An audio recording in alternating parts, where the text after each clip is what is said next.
Hey, mga bagagnong, mga Oh, lainan mo te, unaway mo ka te. Huwag kang ganyan te. Kusinero kasi ako te, kaya malaki yung mukha ko, tsaka tiyan ko, panay kain ako dun. Ano naman ganyan te? Mag-vlog ka, huwag mong kumidamay sa, panglalait mo.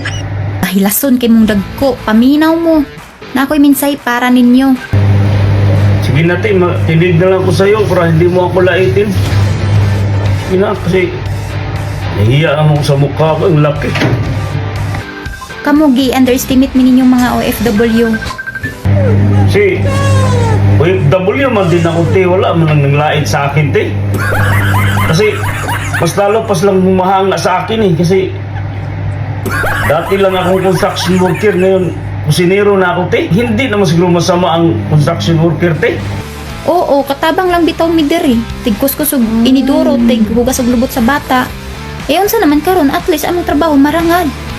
Kaming mga OFW, mga gwapa, kamo dira may itsura pa baka mo. Paano masabi? In terms of itsura te, wala talagang kahit sa itsura te. Tingnan ko ka to. Paitaan ito eh. Ikaw lang yun namang may itsura te. Huwag kang ganyan te. Ang itsura, hindi OFW. Huwag ganun te. Social mi diri matulog mi with aircon. Ganyan naman talaga dito sa Middle East eh. May aircon naman talaga dito. Subukan mo magbahay dito na walang aircon. Tingnan natin ano mangyari sa'yo at saka sa amo mo. Huwag ipagmamayabang na may aircon ka. Bakit? May ambag ka ba sa bayad ng diwa o payment ng aircon nyo, electricity bill? Huwag mong ipagmayabang te.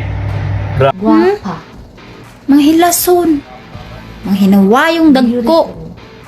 Murag mga gwapa. Katalite lang agi. Buang manday mo sa inyo. Yung mga hilason te, ikaw man siguro yan te. Nakapunta ka lang dyan sa abroad. Sabihin mo na aircon yung bahay mo. Siyempre aircon talaga yan dyan kasi ang init dyan. Baliw ka pala eh.